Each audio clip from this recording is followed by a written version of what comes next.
अस्सलाम वालेकुम my YouTube family, कैसे हैं आप सब लोग। उम्मीद करती हूँ आप सब लोग बिल्कुल ठीक ठाक और खैर खैरियत से होंगे। हमेशा की तरह एक बहुत ही इंटरेस्टिंग और मज़े की वीडियो लाने वाली हूँ मैं, आप लोग ज़रूर वॉच कीजिएगा। और ऐसी ख़वातीन जो सिलाई की अलिफ बे भी नहीं जानती है, मुझे पूरा यकीन है कि इस वीडियो को देखने के बाद उनको तकरीबन पूरा सूट सीना ही आ जाएगा और वो अपने दर्जियों की महंगी महंगी सिलाइयों से बच जाएंगी। और इस तरह की मज़ीद वीडियोस देखने के लिए मेरे चैनल को like, comment, share and subscribe ज़रूर किया करें। और आज की वीडियो का गोल है हमारा जी 10,000 लाइक। आप लोग मेरे इस गोल को पूरा करने में मेरी मदद ज़रूर कीजिएगा, क्योंकि आप सब लोगों की मोहब्बत और मदद ही मुझे कामयाब बनाने में सबसे अहम किरदार अदा करती है। चलें जी, कोई भी कपड़ा अगर हमने स्टिच करना हो तो उसका फर्स्ट स्टेप ये है कि उसको अच्छे तरीके से इस्त्री कर लिया जाए और जो उसकी क्रीज वगैरह है उनको अच्छे तरीके से सेट कर लिया जाए। लाइक अगर हम फ्रंट लेते हैं कमीज़ का तो उसको दरमियान से क्रीज करके इस्त्री को अच्छे तरीके से उसको फेर लें। और जी स्लीव्स जो होती हैं वो हमेशा थोड़ी सी ओरेब में होती है, तो कोशिश किया करें कि कंधे वाली जगह पर ओरेब ना आए, बल्कि जहाँ आस्तीन बनानी हो वहाँ पर थोड़ा सा ओरेब आ जाए तो मसला नहीं होता।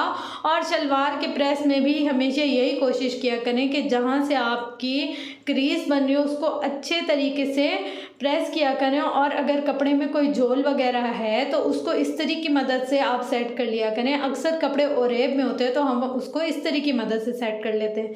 देखिए जी, मैंने 2-2 लेयर करके सेट किया था कपड़ा और अब मैंने 4 लेयर कर यहाँ पर बिछा दिया है। तो सबसे पहले कमीज़ की कटिंग करने का फर्स्ट स्टेप ये है कि सबसे पहले हम लेंथ लेंगे। इसमें मैंने पूरी की पूरी लेंथ ली है, गले से लेकर दामन तक, क्योंकि इसका गला भी एम्ब्रॉयडर्ड था और दामन प्रिंटेड था, तो हम उसमें कटिंग नहीं कर सकते थे। अगर कटिंग करते तो ख़राब हो जाता। तो जी यहाँ पर हमारा कंधा है तकरीबन 13 इंच और 13 इंच का हाफ होता है 6.5 इंच। 6.5 इंच में मैंने हाफ और ऐड किया है तो कितना बन गया है 7 इंच। यहाँ पर हम 7 इंच पर चौक से मार्क कर देंगे जो हमारे शोल्डर का है। अच्छा, ऊपर से मैंने तकरीबन 1.5 इंच छोड़कर 4 फ्लेयर पर लिया है ये कपड़ा, जैसे फ्रंट बैक रखकर, और फिर ऊपर से 1 से 1.5 इंच छोड़ा है मैंने। आप भी कोशिश किया करें 1 से 1.5 इंच छोड़ें, क्योंकि कंधे से जब हम आर्म होल की तरफ जाते हैं तो थोड़ी सी डेप्थ देते हैं। अगर हम डेप्थ नहीं देंगे तो हमारी कमीज़ बार बार ढलकने लग जाएगा हमारा गला, या उसकी फिटिंग अच्छी नहीं रहती। तो कोशिश किया करें कि थोड़ा सा ओरेब दें। अच्छा जी, जितना हमारा शोल्डर होता है उतनी ही हमारी आर्म होल की लेंथ होती है। तो यहाँ पर मैंने आर्म होल की फिर भी एक दफ़ा तसल्ली कर ली थी, तो उतनी की उतनी ही थी, क्योंकि मुझे तकरीबन काफ़ी एक्सपीरियंस है तो आइडिया से भी बता सकते हैं। और हमेशा होता भी ऐसा है कि अगर किसी की 7 इंच है तो उसकी आर्म होल की लेंथ भी 7 इंच ही होगी, और अगर किसी का 8 इंच का शोल्डर है तो उसकी आर्म होल भी कितनी होगी 7 इंच ही होगी। अब देखें यहाँ पर मैंने 7 इंच पर निशान लगा दिया लेंथ का। ऊपर से मैंने 1 इंच छोड़ा है एक्स्ट्रा, उसको हम जब कटिंग करेंगे तब सेट करेंगे। अच्छा, जो दूसरा स्टेप है वो होती है चेस्ट, कि हमारी चेस्ट का साइज़ क्या है। यहाँ पर जो मेरे पास नाप यूज़ कर रही हूँ मैं, उनका है 19 साढ़े 19 इंच। तो हम इसका हाफ ले लेंगे तकरीबन, थोड़ा सा अगर हम इसको खिंचाव देते हैं तो 20 आ जाता है। तो हम कोशिश करेंगे कि 9.5 और 10 के दरमियान थोड़ा सा छोड़कर और दरमियान वाली ही कोई स्टेप पर लगा ले निशान। तो जी ये हो गया हमारी चेस्ट का निशान, और इसमें 1 इंच ऊपर इंची टेप का मैंने निशान लगाया है ताकि इसकी शेप देने में मुझे आसानी हो और आराम से मैं इसकी शेप दे दूं और मेरे कंधे की शेप ख़राब ना हो। किसी भी कमीज़ को सिलाई करने, कमीज़ हो, फ्रॉक हो, ब्लाउज़ हो, उसको सिलाई करने में सबसे बड़ा किरदार जो होता है वो हमारे कंधे का होता है। ये देखिए जी, आधे 1.5 इंच पर मैंने निशान लगा लिया, क्योंकि मैं जितना हो सकता था ऊपर से कटिंग कर रही थी। और जी उसके बाद हम लेंगे कमर से हमारे चौक का निशान। तो यहाँ पर तकरीबन 12.5 इंच पर आ रहा है हमारा चौक।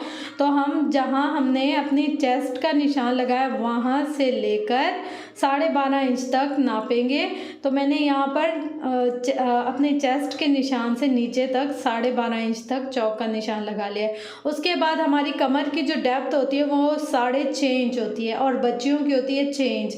उसके बाद नीचे जो बच जाता है वो होता है हिप का हिस्सा।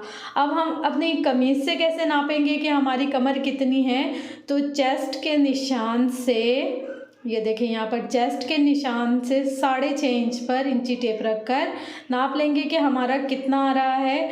तो इस शर्ट की हमारे पास आ रहे हैं तकरीबन 18 इंच। 18 का हाफ कितना होता है, 9 इंच। जैसे नम 18, 9 18, तो हम उसका यहाँ पर निशान ले लेंगे 9 इंच पर, क्योंकि ऊपर वाला हमने कुछ लोग जो कमीज़ को बहुत ज़्यादा फिट नहीं पहनते हैं तो ये उनकी है। अगर कोई फिट कमीज़ पहनता है तो किसी की 8.5 होती है और किसी की 8 होती है, और कुछ लोग प्लेट्स भी लगवाते हैं। तो उस हिसाब से हम अपने जो भी शर्ट सी रहे हैं उसके अकॉर्डिंग सिलाई करते हैं।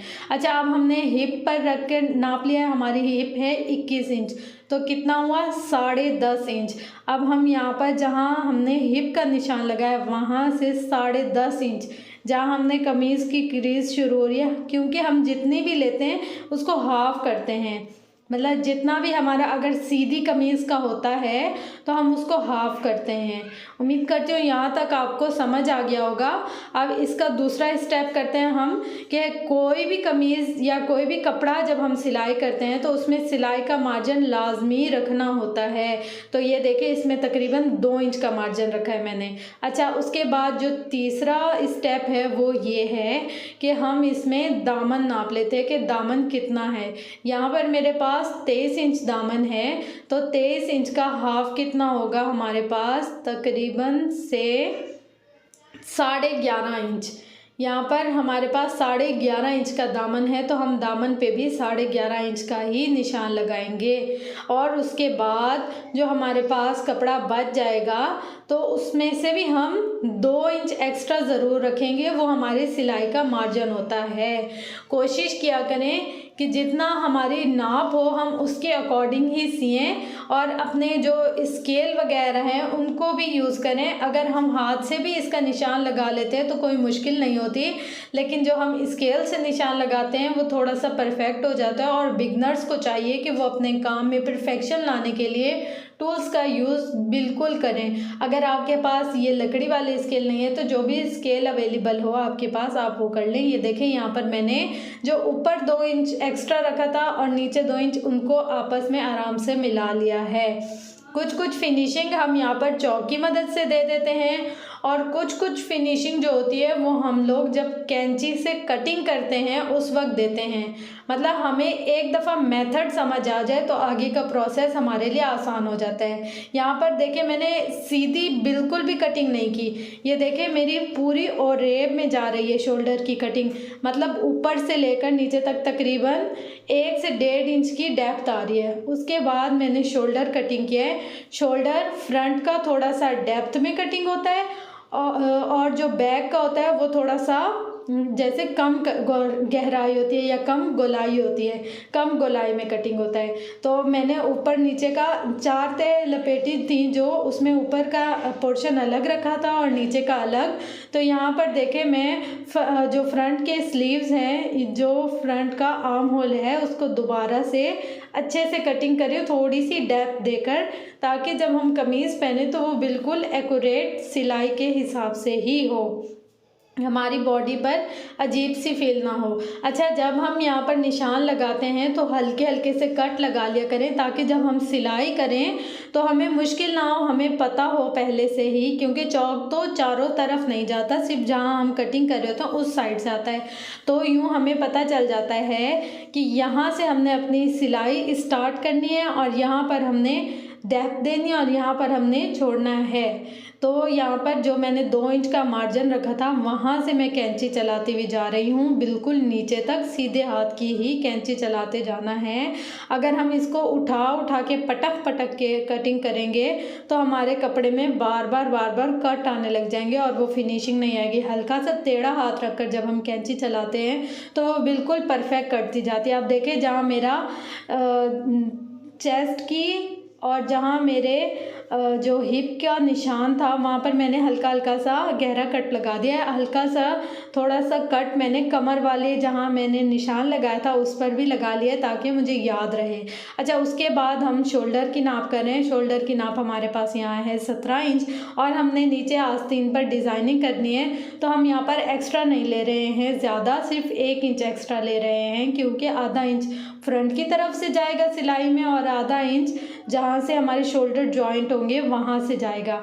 अब यहाँ पर मैं तीरा चेक कर रही हूँ कि कितना है, तो यहाँ मेरा 9 इंच था तो मैंने 9 इंच पर यहाँ पर निशान लगा लिया है और उसके साथ मैंने आस्तीन नाप लिए हैं। तो आस्तीन मेरी 6 इंच थी तो वहाँ से मैंने मार्जिन रखा है तकरीबन 1 इंच का, मतलब 7 इंच हो गया। अब इधर थोड़ी सी डेप्थ लाजमी देनी होती है हमें अपने आस्तीन में। अगर हम बिल्कुल स्ट्रेट रख लें तो वो थोड़े से ऑकवर्ड से लगते हैं। तो अपनी सिलाई को परफेक्ट बनाने के लिए इसके जो थोड़े थोड़े पेच जो कम होते हैं उनको सेट करते जाया करें हाथ के हाथ ही, ताकि आपको बाद में मुश्किल ना हो। अब मैंने 2 इंच का एक्स्ट्रा रख लिया था ताकि अगर अल्लाह ना करे कपड़ा कम या ज़्यादा हो जाए तो मेरे पास मार्जिन हो। अगर हम परफेक्ट उसी साइज़ पर कटिंग करते जाएंगे तो अगर हमारा कपड़ा कम हो जाता है या बाद में बंदा मोटा पतला हो जाता है तो मुश्किल होती है। अच्छा, शर्ट की कटिंग करने के बाद अब हम आ जाते हैं शलवार पर। शलवार के नेफे से लेकर पांचे तक इंची टेप रखते जाएं और नाप करते जाएं। यहाँ पर मेरी 35 इंच की शलवार है, उस पर 2 इंच मैंने रखा है पांचे का और 2 इंच मैंने रखा है नेफे का और यहाँ पर मैंने तकरीबन 39 इंचज़ जो मेरी शलवार की लेंथ बनती है वो बनती है 39 इंचज़। यहाँ पर आकर मैंने इसको डबल फोल्ड कर लिया है ताकि मेरे 4 फ्लेयर हो जाएं और मुझे कटिंग करने में कोई मुश्किल ना हो। आप लोग भी ऐसे ही किया करें। तकरीबन 4 फोल्ड जब हो जाते हैं तो समझे कि आपका कपड़ा कटिंग के लिए रेडी हो गया। अगर हम 2 फोल्ड पे कटिंग कर लेंगे तो वो तो हमारा एक साइड ही हो जाएगी, तो दूसरी साइड हम कहाँ से बनाएंगे। अच्छे तरीके से साफ से सीधे पैटर्न पर बिछा लें और उसके बाद एक दफ़ा फिर चेक कर लेंगे जो आपने मेजरमेंट लिए वो बिल्कुल एक्यूरेट है। तो मैंने चेक कर लिया था, मेरा वाकई में ही 39 ही बना था। अच्छा, सबसे पहले हम आसन की नाप करते हैं। लास्टिक के स्टार्ट से लेकर शलवार का जो कोना होता है वहाँ तक मैंने चेक किया तो मेरा 13 इंच था और उसमें 2 इंच का एक्स्ट्रा रखा तो कितना हो गया 15 इंच। यहाँ पर मैं इंची टेप की मदद से 15 इंच पर निशान लगा रही हूँ पेंसिल की मदद से।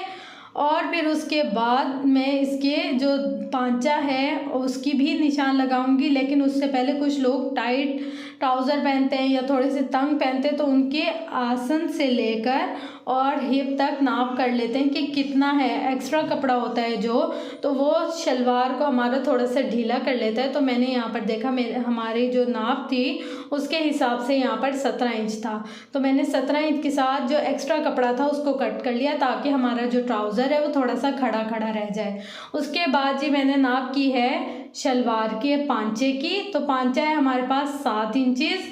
तो यहाँ पर मैंने इंची टेप पर पांचे की जगह पे 7 इंच रख दिया और 1 से 1.5 इंच एक्स्ट्रा रख दिया क्योंकि ये थोड़ा सा मैंने खुला खुला रखा है, तो मैंने 1 से 1.5 इंच एक्स्ट्रा रख दिया है सिलाई का मार्जिन। अब जी हमारा जहाँ हमने वो नोक बनाई थी आसन की और जहाँ से हमने पांचे का निशान लगाया उसको पेंसिल या किसी भी चॉक की या कोई भी ऐसा मीडियम जिससे आप निशान लगा सकें निशान लगा लें। अगर आप थोड़ा सा इस तरफ करेंगे तो खुला होता जाएगा, जैसे जैसे अंदर करते जाएंगे वैसे वैसे फिट होता जाएगा। अब ये हमारी प्रॉपर शलवार की कटिंग है। इसमें मैंने थोड़ा सा ज़्यादा अंदर की तरफ इसलिए कटिंग कर लिया है कि पहनने में खड़ी खड़ी लगती है। अच्छा, थोड़ी सी डिज़ाइनिंग करनी थी हमने पांचे में, तो जो हमारा शर्ट का बचा है कपड़ा उसमें से मैंने इसका एक पट्टी काट ली है 2 इंच की और उसी को ही मैं शलवार पर रखकर सिलाई करती जा रही हूँ ताकि हल्की फुल्की सी डिज़ाइनिंग अच्छी हो जाए तो ज़्यादा प्यारा और अच्छा लगता है। इसी तरह से अपने कपड़ों को हल्का फुल्का सा डिज़ाइन करते रहिएगा कि अगर हमारे सिंपल लॉन लीलन के भी ड्रेसेस हों तो वो थोड़े से अच्छे लगते हैं दिखने में। और जो एक्स्ट्रा कपड़ा होता है तो उसको साथ साथ ही कट करते जाइएगा। और मैं यहाँ पर सारी फिटिंग की शलवार की सिलाई लगा लेती हूँ। पहले आप पांचों की सिलाई लगा लें फिर शलवार का नेफा वगैरह जोड़ें तो अच्छा रहता है। यहाँ पर मैं कटिंग कर रही हूँ गले की कटिंग करने के लिए मैंने लिया था 3 इंच लंबाई में और 3.5 इंच गहराई में। तो उसी के हिसाब से मैंने यहाँ पर निशान लगा लिया था। इंशाल्लाह नेक्स्ट वीडियो में मैं आपको पूरा प्रॉपर गला कटिंग करना भी बता दूँगी। अच्छा, गला हम 2 तरह से काटते हैं। एक मेथड तो ये है, ये वाला मेथड जो है वो उन ड्रेसेस के लिए होता है जिनके ऊपर ऑलरेडी गलों पे एम्ब्रॉयडरी हुई भी हो, तो हमें नहीं पता होता कि हमारी एम्ब्रॉयडरी का पैटर्न कहाँ कहाँ आ रहा है। अगर हम पहले से ही यहाँ पर कट लगा लें तो हमें एम्ब्रॉयडरी की सेटिंग में थोड़ी सी मुश्किल हो जाती है। यहाँ पर मैंने बैक के गले की ओरेब पट्टी काटी है और यहाँ पर मैं आस्तीन की भी वैसे ही शलवार के कपड़े की मदद से सेटिंग कर रही हूँ ताकि हल्की हल्की सी डिज़ाइनिंग हो जाए। ये छोटी सी लेस थी वो भी मैंने यहाँ पर अटैच कर लिया। लेस लगाने के 2-3 मेथड हैं, लेकिन मैं आपसे इस वीडियो में 2 से 3 मेथड शेयर करूँगी और मुख्तलिफ़ तरीक़ों से मुख्तलिफ़ लेसेस को इस्तेमाल किया जा सकता है। मैं अपनी वीडियोज़ में कोशिश करूँगी आपको ए से लेकर जेड तक पूरी सिलाई सिखा दूँ। जो मैंने गले की कटिंग की थी और उसमें एक्स्ट्रा कपड़ा रखा था उसको मैं सिलाई मशीन की मदद से पूरा लपेट कर सेट करती जा रही हूँ और जो एक्स्ट्रा कपड़ा था उसको कट कर दिया है ताकि ये हमारा गला बिल्कुल एग्जैक्ट बैठ जाए, क्योंकि एम्ब्रॉयडरी है और एम्ब्रॉयडरी में थोड़ा सा मुश्किल हो जाता है, तो इसीलिए मैंने पूरी कटिंग नहीं की। और आजकल जो फैशन में है वो सिलाई वाले गले हैं, तुरपाई वाले गले नहीं होते। तो जो एम्ब्रॉयडरी वाले सूट होते हैं उन पे अगर हम तुरपाई वाले करें तो कुछ अरसे बाद वो खुलने लग जाते हैं। तो मैंने ऐसा किया कि पूरा ही सिलाई कर लिया ताकि ये मज़बूत और बैठ जाए और तंग ना करे, बार बार खुले ना सिलाई वगैरह कुछ भी। अब यहाँ पर हम बैक की कटिंग कर रहे हैं। बैक का गला इस तरह से कटिंग करते हैं कि फ्रंट ऊपर रखकर थोड़ा सा सिलाई का मार्जिन लाजमी रखते हैं। अगर हम सिलाई का मार्जिन नहीं रखेंगे तो हमारी सफाई भी नहीं आएगी और गला सेट से बैठेगा भी नहीं। जो ओरेब पट्टी काटी थी वो मैंने यहाँ पर अटैच कर ली है और यहाँ पर थोड़ा सा जो उसका बढ़ता हुआ पीस था उसको उसके ऊपर कवर कर लिया है और कंधों को जोड़ लिया, आपस में सिलाई कर ली। ये देखिए इस तरीके से मैंने अच्छे तरीके से इसकी ये जो बैक पट्टी थी उसको फ्रंट वाले गले पर चढ़ाकर और सिलाई कर लिया है। आप लोग भी कोशिश किया करें कि इस मेथड को फॉलो करने से हमारा बैक का गला बहुत अच्छे तरीके से बनता है। आप लोग ट्राई ज़रूर कीजिएगा और मेरे साथ कमेंट बॉक्स में ज़रूर शेयर कीजिएगा कि आपको कैसी लगी ये स्टिचिंग, और इस तरह की मज़ीद वीडियोस मैं आपके साथ ताकि शेयर करती रहूं। और अगर कोई डिज़ाइनिंग ऐसी है जो आप लोग सीखना चाहते हैं तो वो मुझे ज़रूर बताइएगा। चलें जी, अब हम लोग आस्तीन की सेटिंग कर रहे हैं। जो मैंने लेस वगैरह लगाई थी उसको इस्त्री की मदद से बिठा लिया है, क्योंकि इसमें हल्के फुल्के से झोल आते हैं। अगर हम यहाँ पर इस्त्री की हेल्प नहीं लेते तो ये हमें बाद में बहुत ज़्यादा डिस्टर्ब करता। तो कपड़े में फिनिशिंग लाने के लिए इस्त्री का इस्तेमाल भी लाजमी किया करें। दोनों आस्तीनों की मैंने फटाफट से जी कर ली हैं सिलाइयाँ ताकि जल्दी से सारा काम ख़त्म हो जाए और मैं आप लोग के सामने एक अच्छा सा ड्रेस स्टिच कर दिखा सकूं। ये वाली जो पट्टियाँ हैं ये पहले अटैच नहीं होती थी, ये आजकल का फैशन है। पहले तो ऐसे ही मोड़कर और सिलाइयाँ लगा दी जाती थी। वो मैं दिखाती हूँ आपको दामन में जिस तरह से मैंने किया है। अगर कभी हमारे पास टाइम नहीं हो और टाइम बचाना हो तो उस मेथड को फॉलो करके हम अपना टाइम बचा सकते हैं। खैर यहाँ पर मैंने पूरा कंधे की प्रॉपर नाप ले लिए है। आस्तीन को लपेट कर जो ऊपर जहाँ से मैंने निशान लगाया था वहाँ से अपने आर्म होल से जोड़ती गई हूँ और जहाँ निशान बचा है वहाँ से मैंने सिलाई करना शुरू किए है। ये देखें पूरा प्रॉपर नाप लेना चाहिए। और यहाँ पर जी मेरा बच गया, ये यहाँ पर मेरा बच गया है तो मैंने यहाँ पर हल्का सा कैंची की मदद से कट लगा दिया है। और जी अब मैंने करनी स्टार्ट कर दिया अपनी सिलाई। यहाँ पर मेरी सुई में से धागा टूट गया था तो मैंने धागा दोबारा से डालकर और अपने काम को कंटिन्यू करने लग गई हूँ। थोड़ी सी ओरेब ज़रूर दिया करें अपनी बाजू की सिलाई में। अगर हम ओरेब नहीं देते, बिल्कुल सीधी सिलाई करते हैं तो उसमें फिनिशिंग नहीं आती है, तो ओरेब देना लाजमी होता है। अच्छा जी, यहाँ पर हमारे दोनों बाजुओं की सिलाइयाँ लग गई हैं। अब इनको अटैच करने जो बाजू बच जाए ना, जैसे नीचे थोड़ा सा एक्स्ट्रा कपड़ा हो तो उसको फोल्ड कर लिया करें। अब हमने कमीज़ के अंदर से ही बाजुओं को अटैच किया। उन जो नीचे वाला कपड़ा था उसको थोड़ा सा मोड़ के और ऊपर वाला जो बाजू का एक्स्ट्रा कपड़ा था उसको भी मोड़ कर और हमने कंधों को आपस में एक दूसरे के साथ अटैच कर लिए। गोल सी सिलाइयाँ आती हैं इनकी, पूरा प्रॉपर वे में गोल सिलाई कर लेते हैं तो बहुत अच्छा रहता है। और पहनने में भी ये खड़ी सी कमीज़ रहती है। अगर हम एक साथ सिलाई करते हैं तो मुश्किल हो जाती है। उसके बाद जी ये वाला जो तरीका है ये पुराने दौर में ऐसे ही सिलाई होती थी लेस की, कि पहले पूरा दामन सिलाई कर लिया और उसके बाद उस पर लेस रख ली। अब आपकी मर्ज़ी है कि आप नीचे से लेस रख कर फिर सिलाई करें, या फिर एक और तरीका इस तरह से है कि पहले रखें आप दामन और उसके नीचे रखें लेस और ऊपर से सिलाई करें। दोनों मेथड हैं, जो आपको मुनासिब लगे आप वो कर सकते हैं। यहाँ पर हमारी पूरी कमीज़ की सिलाई हो गई है और अब आपको दिखाते हैं कि फ़ाइनल लुक इसकी किस तरह से लगती है।